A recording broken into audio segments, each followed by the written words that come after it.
Setiap yang bernyawa pasti merasai mati.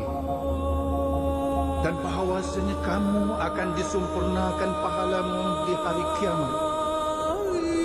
Lalu siapa saja yang dijauhkan dari neraka dan dimasukkan dalam syurga, itulah dia orang yang beruntung.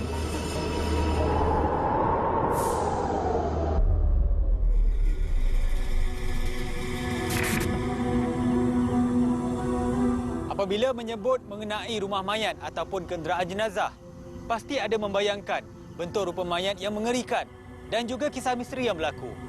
Lebih mengerikan lagi apabila terpaksa menghantar mayat itu ratusan kilometer jauhnya pada waktu malam sebelum dimandi dan dikapankan oleh waris yang terlibat. Mungkin ada segelintir daripada kita apabila melihat kenderaan jenazah saja pun dah terasa menyeramkan.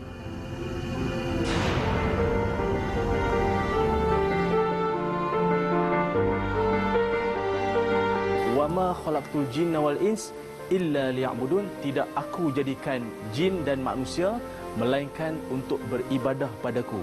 Jadi kewujudan jin itu memang ada. Sebab itu Imam Syekh Mutawalli Sya'rawi kata, jin ni adalah makhluk yang kita tak nampak tapi dia nampak kita. Dan dia boleh bisikkan sesuatu kepada kita tanpa kita boleh mengetahui di mana dia berada.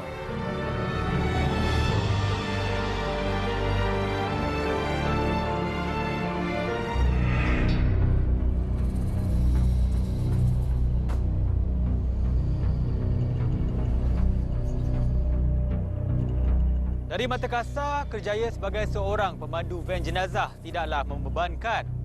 Memang benar, kerana mereka hanya perlu menghantar dan membawa jenazah sahaja.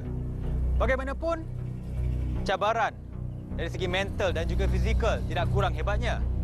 Tiada siapa yang tahu perkara yang tersirat serta dugaan yang perlu ditempuh. Apatah lagi, sesetengah perkara yang berlaku semasa menjalankan tugas tidak dapat diterima akal waras.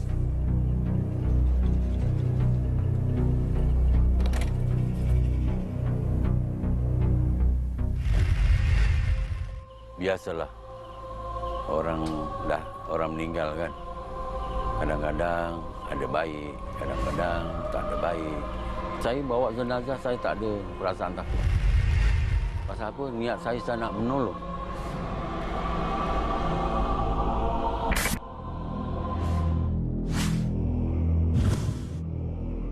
Ada yang menyifatkan pemandu van jenazah menyimpan pelbagai rahsia mayat ketika dalam perjalanan ke destinasi yang dituju. Kerjaya sebagai seorang pemandu van jenazah memerlukan keberanian dan kecekalan hati yang tinggi. Menghormati jenazah adalah satu kemestian yang harus dijaga oleh mereka ini. Biarpun mereka terpaksa memandu di kawasan-kawasan yang menyeramkan.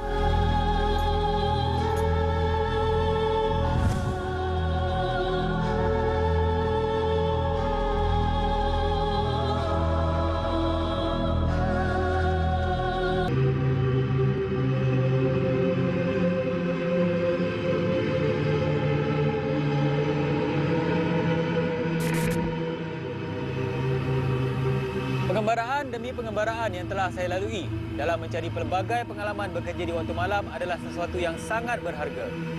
Ini semua tidak akan dapat saya rasai jika tidak berada di tempat mereka. Pengalaman boleh dikongsi, tapi bukan untuk dirasai. Cuma boleh dijadikan sempadan apabila menghadapi teladan. Apapun yang terjadi, saya akan tetap meneruskan usaha ini dan akan mencabar diri saya untuk melaluinya.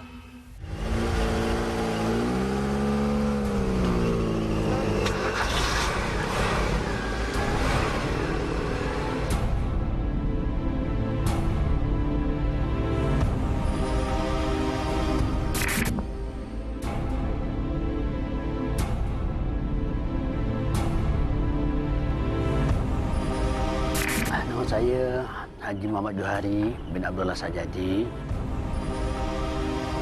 duduk di Pekanbaru, kerja sebagai pengurus jenazah, seterusnya pengantaran jenazah di mana-mana lokasi.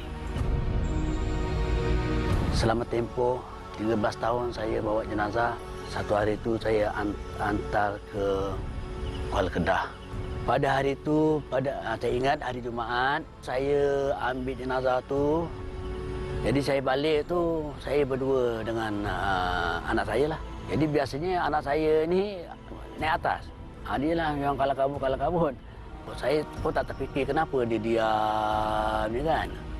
Jadi balik tu saya sampai Al-Ustaz, saya berhenti makan. Abang lapar. Pergi betul boleh bang? Bila saya berhenti, dia tak nak bangun. Saya kedukkan dia. Sebenarnya dia tak tidur, tapi dia macam malas kan. Jadi sebelah tu ada jual burger. Saya bagi duit, dia jalan lah beli burger. Lepas tu naik van, lepas tu dia alih ke belakang.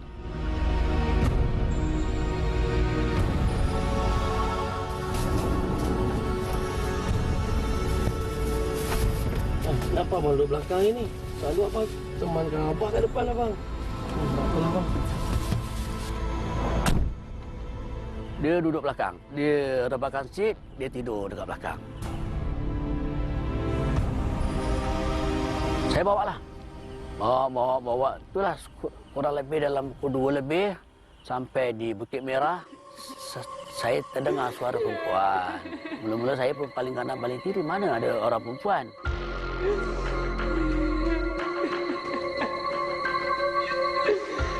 Sebenarnya budak saya ni, anak saya cakap. Orangnya tidur tapi mula cakap. Lepas tu saya berhenti, saya turun, saya pusing van tu nak dapatkan dia pintu tengah ni. Dia tidur tu, waktu tu dia tidur. Bila saya dah dapat dekat pintu tu, saya tarik pintu tu, dia dah berdiri dah. Dah nak melompat dah. Jadi saya tangkap dia, saya bergelut dekat depan pintu. Di bawah lah. Dia meronta-ronta seolah-olah dia nak lari. Tapi saya pegang kuat lah. Saya buka dia leher. Jadi ada air mineral 2 botol. Saya tuangkan dekat kepala dia sampai langsung dia. Lepas tu dia lemas agaknya. Saya bawa dia ke depan. Duduk depan lah, bagi kiri dia. Saya pangkut, pegang dia.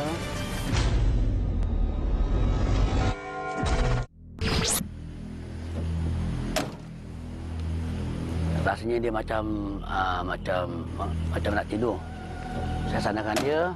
Bila saya sambung jalan, kurang lebih jadi perjalanan tu, jadi saya cakap dengan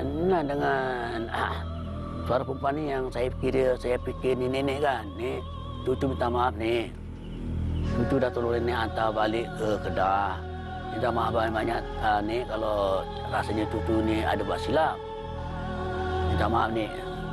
Jadi jangan ganggulah ni anak saya ni. Lepas tu jalan-jalan reda macam balik semula lah. Lepas sembahyang subuh, saya bertolak ke rumah. Kurang lebih pukul 7 saya sampai dekat rumah. Jadi saya balik dengan anak saya. Saya balik rumah, jadi kawan-kawan dia, jiran-jiran datang ke rumah. Kenapa kan? Dalam keadaan dia ni kurang sedar lah. Dalam jaga yang sama tu, ya, kurang lebih pukul 10. Dia bangun, dia tengok anak dia. Asal ramai-ramai ni. Dalam fikiran saya, orang yang ada kat dalam badan dia dah keluar lah. Jadi, maknanya cerita yang pada Kedah itulah yang saya ingat lah.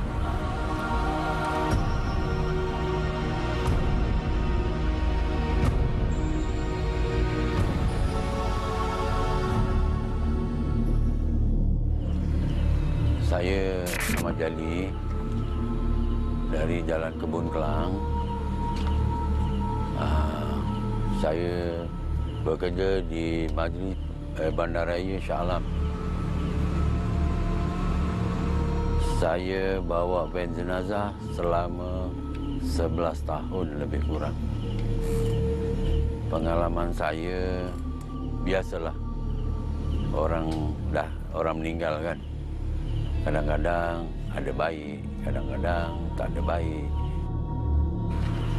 Satu hari saya bawa jenazah ke Pahang. Jadi sampai sana pukul 1 lebih. Lepas tu saya dah letak jenazah, saya gerak jalan balik. Lebih kurang dua suku, 2,5 macam tu.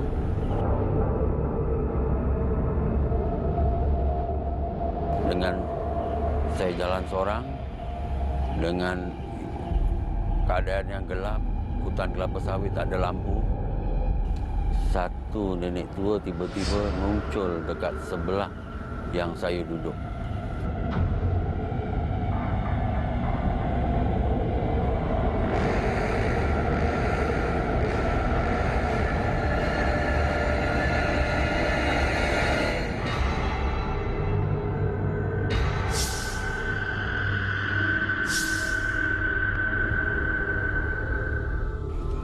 Dengan muka hitam, rambut panjang, baju putih. Bila saya sedar ada makhluk macam itu, saya pun mengucap, saya pujuk lagi, suruh dia keluar. Pasal apa? Saya ni bukan saudara dia. Cari saudara awak kat mana. Lepas tu sertakan ayat kursi. InsyaAllah mudah-mudahan.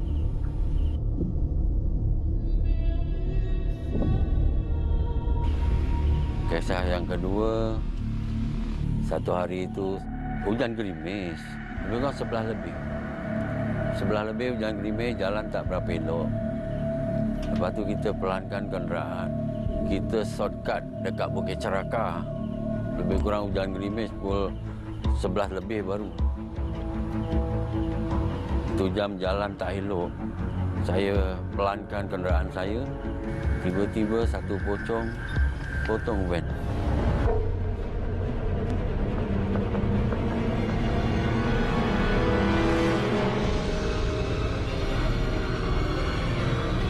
Jadi niat saya, ke hati saya nak tolong dia. Saya bukakan pintu, suruh masuk. Tiba-tiba hilang. Pasal iblis ni, dia suka nyakat kita. Nak sesatkan kita. Jadi macam mana pun dia akan sesatkan kita. Macam mana cara pun. Jadi kita sebagai manusia, ingatlah. Ingat kita matinya hari-hari kalau boleh. Istighfar hari-hari. Bila kita istighfar, kita akan ingat mati. Bila kita tak istighfar hidup kita tak akan ingat mati. Pasal kita ni hidup tak lama.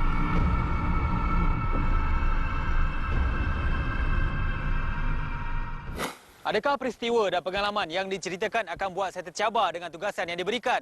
Langkah ini tidak akan berundur kerana di sinilah ianya bermula.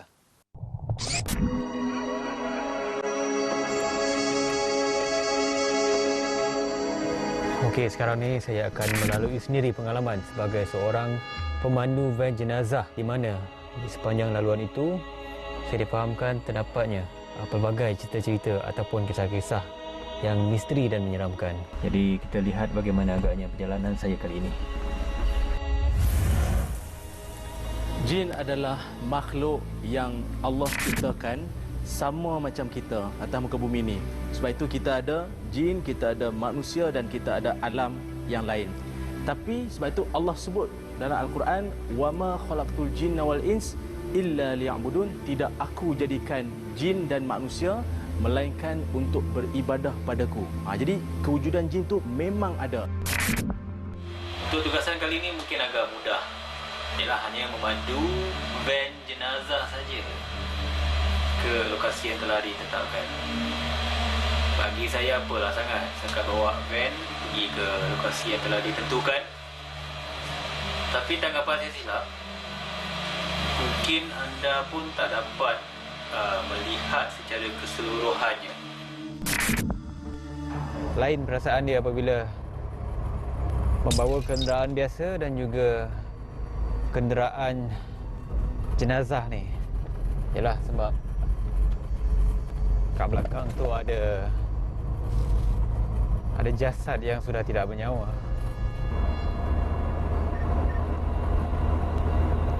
Bila difikirkan kalau ikutkan hati yang dah biasa memandu kenderaan biasa, saya rasa macam nak bawa kenderaan ni macam laju sedikit dengan kelajuan yang lebih. Pada saya, apa yang berlaku kepada pemandu van jenazah ni dan juga anak dia ialah peristiwa yang pernah juga dilalui oleh pemandu van yang lain. Dan masa dalam perjalanan tu, kamera dah betulkan. Kamera saya sendiri, saya buat rakaman sepanjang perjalanan tu, buat pelbagai link untuk situasi yang berlaku. Saya macam perasan dekat cermin palang belakang, kawasan keranda yang musuh jenazah tu, di sebelah tu ada kerusi. Kerusi tu macam ada orang duduk. Yang tu berada di belakang saya. Macam tu. Memang sangat berbeza apabila bawa kenderaan jenazah ni, lebih-lebih lagi di waktu malam.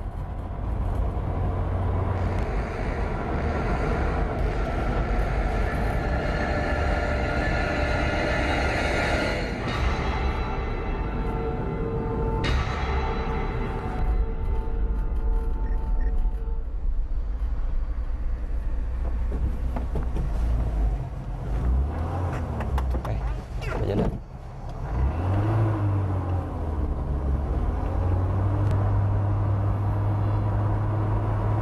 Tiba-tiba rasa sejuk telinga tu yang pakai hooded ni.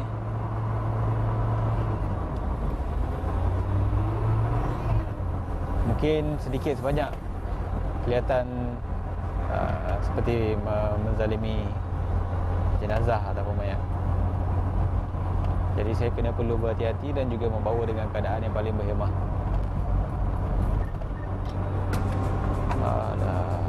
Dah duduk diam-diam. Semasa dalam perjalanan membawa van jenazah tersebut, beberapa peralatan kamera, barang teknikal yang telah diletakkan di dalam van tersebut jatuh beberapa kali. Sama ada sengaja ataupun tidak sengajakan. Bila kamera tu asyik jatuh sekali, 2-3 kali mungkin okey lah. Kalau dah lebih daripada 3 kali macam main tu kan.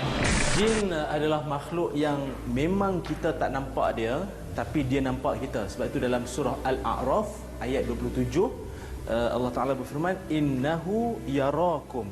Sesungguhnya dia, golongan jin ni, dia nampak kamu semua, nampak kita, tapi kita tak nampak dia. Pernah juga berlaku daripada kawan-kawan, teman-teman saya pun ada juga. Kadang-kadang nak gunakan kamera tu, tiba-tiba kamera tu bateri masih ada, tapi kadang-kadang tak berfungsi. Mungkin gangguan daripada makhluk tu kerana dia boleh masuk dalam arus elektrik sebagaimana dia boleh masuk dalam arus peredaran darah tubuh badan manusia. Apa yang penting kat sini adalah kita macam mana pun takut dan harap kita ialah pada Allah Subhanahu Wa Taala. Jangan sama sekali ada rasa takut dan gentar pada makhluk-makhluk ini. Yang nyatanya tugas saya sebagai seorang pemandu van jenazah pastinya memerlukan hati yang cukup kental, kuat, iman kena teguh. Memang rezeki takdir kalau nak nampak ataupun rasa pengalaman tersebut. Ini satu tugas yang sangat-sangat mencabar. Lebih-lebih lagi apabila memandu ke lokasi selepas genting 12 malam.